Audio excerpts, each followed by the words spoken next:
Hi yogis, welcome to your practice. I am Anne. I'm so grateful to be practicing with you today. And today we are kind of going to ignite this movement between these three poses that I like to link together. So not really a flow, but just working through these three poses to get to headstand. So this is for you if you like going upside down, if you want to learn how to go upside down, if you just need more opening in your upper body, this will be great for you as well. So just remember that you can stick with the first pose. You don't have to move on to the second or the third. And over time, just repeating the class, you can kind of move along to getting upside down. So we'll start in child's pose. I lied. This is an extra pose. So we're going to start in child's pose. And child's pose, just bringing forehead to the earth, relaxing your back, relaxing your shoulders, spreading your fingers out. Take a nice, slow, deep breath in through your nose. And let that go. Two more breaths like that. Inhale. Let it go.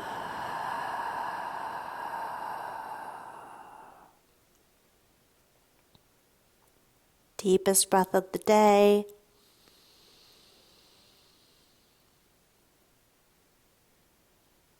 Let it go.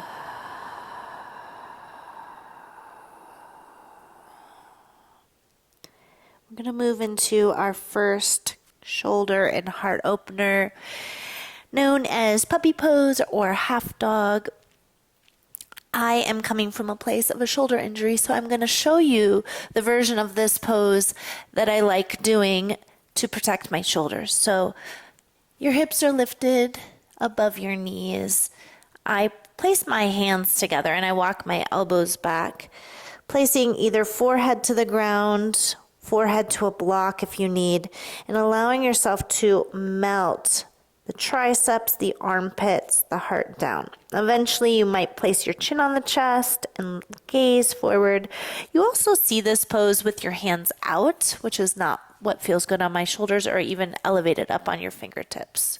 So pick one of those versions that feels good for you.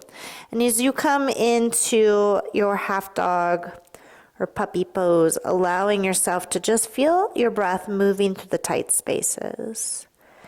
Scan your body from right to left, front to back. See if there's a place that needs a little extra attention today. This is a great pose for releasing stress, allowing anything that's been heavy on your heart to dissolve, let go. Notice what comes up for you. If you're not feeling it, walk your elbows forward just a little bit more. So again, your hips are lifted off of your feet. And we're going to be here for about 8 more breaths. So it's long enough where you really can feel something happening. Is your right shoulder tighter than your left or vice versa?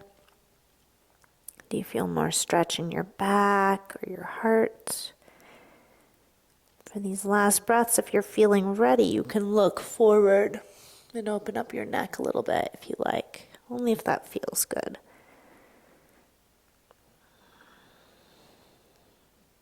Nothing should hurt, right? So a lot of sensation comes up when we hold a pose.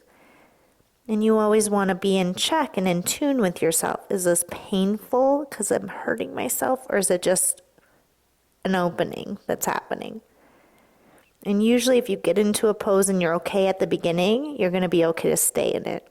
Obviously, if you ever need to come out early, you do. Last 3 breaths.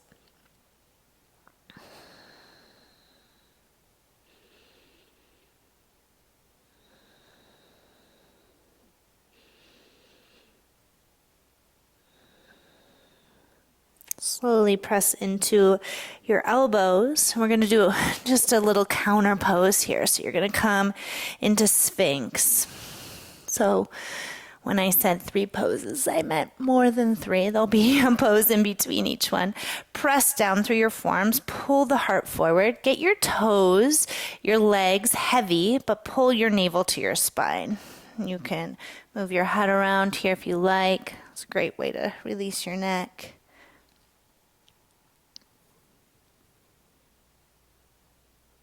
Good. Then move your elbows wide, press back to child's pose.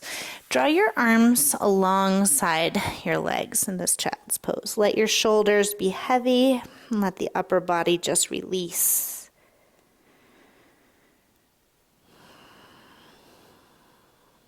As your body neutralizes with the counter pose of child's pose, the next one we're coming into is dolphin. So again, going right into that same space. Let's set it up. Dolphin is kind of like a down dog, but on your forearms. So to set this pose up, bring your forearms to the ground. Grab a cross for your biceps, and you really want to measure that out and then bring your hands back forward. If you're very, very tight in your shoulders, you can also make a fist with your hands, but if you can manage making this kind of box shape with your arms, then do so. Tuck your toes, lift your hips up, let your head hang, and walk your feet in. So we haven't done any flow. Maybe you have, but if you haven't done any flow, you might be tight in your hamstrings. So it's okay to keep a bend in your knees. But the idea is you're melting your heart back. You're pressing through your forearms, keeping your shoulders activated and letting your head hang off the ground. So no need to look down. That'll strain your neck over time. Reach up through your sitting bones and feel your shoulders again opening, strengthening. Heart opening. So just again, remember if you're working with any injuries, it shouldn't hurt. It shouldn't be painful in that joint if your shoulders are bugging you. I have a torn labrum. I'm able to do this one.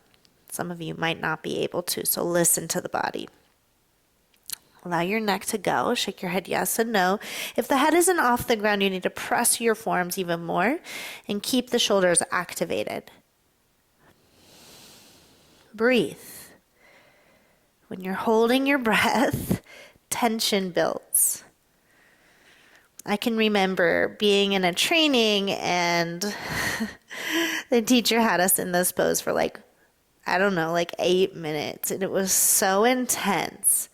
But I really felt like you could break through. Don't worry, we're not going to be here for 8 minutes. But we're going to be here for about another minute. So for some of us, we're really feeling this. If you're feeling like you have more to give, you can lift one leg to the sky. Take a couple breaths there.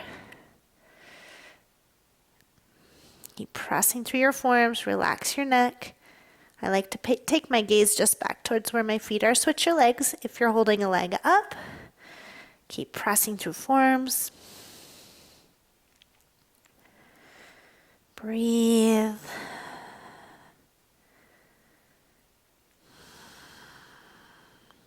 That foot comes down. Let's take about 5 more breaths together. Stay in it. You've got this. If you have been carrying a heavy load on your heart or been stressed out in your neck and shoulders, let that stuff go here. Breaking through a barrier. Last deep breath in. Knees come down. That yummy stretch of child's pose with the arms back is going to feel so good. Take a couple breaths. You really get a lot more out of the counter pose when you do the work. And if you're somebody who likes to come out of poses early, check in with yourself. What's it about? For a while when I was practicing a couple years ago, I always exited poses early, always. It was like I was a serial exiter, early exiter, and I didn't like the discomfort, but it's in that moment, that breath or 2 or 3 or 4 or minute, that stuff really starts to change. Now, if you want to come back to either of those versions, you can, or you can move along with me into headstand. So, two different ways to do headstand: tripod headstand, which is not the version we're doing today, or Shirshasana, which is the version. If you like tripod, you're only comfortable with that, feel free to do that one. You can do this at the wall if you need wall support, and I definitely suggest using a wall until you're comfortable, okay? You don't want to be leaning against the wall. You can have 1 foot away and kind of work that over time to get both feet off the wall. So setting up Shirshasana, and I like this one better because I feel like it's less pressure in your neck, which is really important to me. I want the benefits of being upside down, reversing my circulation, all the good stuff it does for your lymph, but I don't want to come down and have a sore neck, right? So if you need to come up and come down because you're newer to headstand, that's okay. We start by bringing our forearms to the ground. Same setup, grab across to your opposite elbows, and then bring your hands back forward. You're going to make a fist and open the palms up. So it's really the knife edge of your pinky finger on the mat, and your head is going to be kind of cradled in that basket that you just created. So it's 3 points of contact, both elbows and your head, but really you got your whole forearm down. So when you push through your shoulders, just like we did in Dolphin pose, you're pushing through your shoulders, you're staying lifted up instead of letting all the gravity go to the ground, and it should take the pressure out of your neck, okay? So take your top of your head to the ground, and if this is new to you, just pause there and push down through your forearm so you can feel that you're almost like lifting your head off the ground. Next step, lifting your knees up. As you lift your knees up, you're allowing yourself to press down through your forearms. You never want to lean all the way into your head. If you start leaning into your head, you're going to find some trouble there and you'll do a somersault. So make sure you've cleared space and you're in a safe space. If you are new, that's going to happen a couple times. One leg can come into a tuck. I like that version, or you can lift it straight up. Okay? If you're new, again, just stay here until you're comfortable taking the second foot up, and you can switch sides. If you're ready to come up, both knees into chest is a great place to start. Find your balance, press down through your forearms, and lift up enough through the shoulders so your head is not pressing into the ground. It's just lightly sitting there. When your feet are ready, they come up to the sky. You can either point, flex, or floint, half and half. Okay, keep pressing down, lifting your heads of your shoulders up and away from your ears. Navel's in.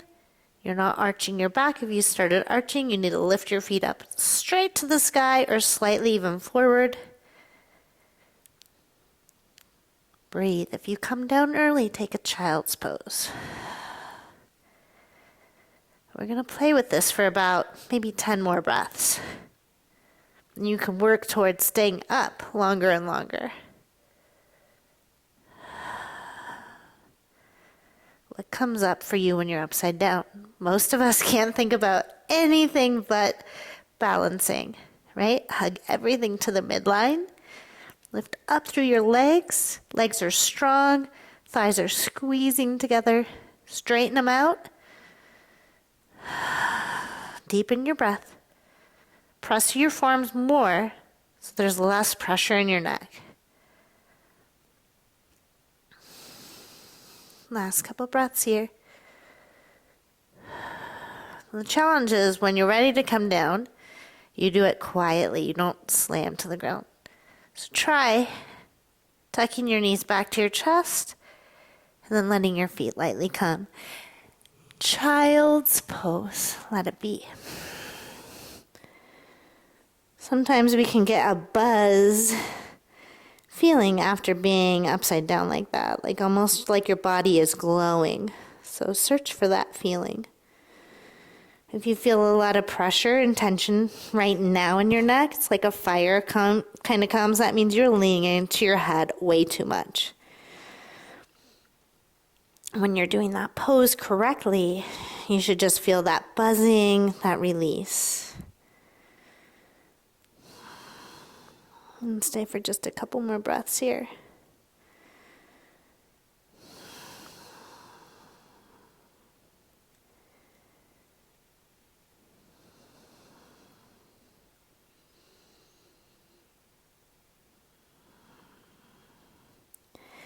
Roll up one vertebrae at a time to your knees.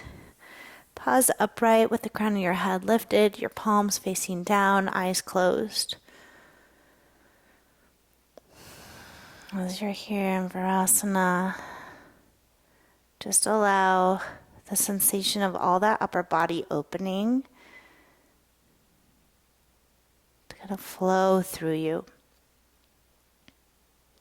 Feeling connected to the space in our body that can carry so much stress and heaviness when we're feeling like there's a lot on our plate. Feeling that feeling of opening from going upside down. Connecting to your true self.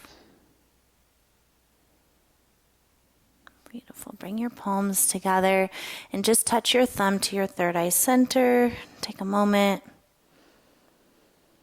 Feel all the energy that you built. Find gratitude towards your practice. I thank you for joining me. Namaste.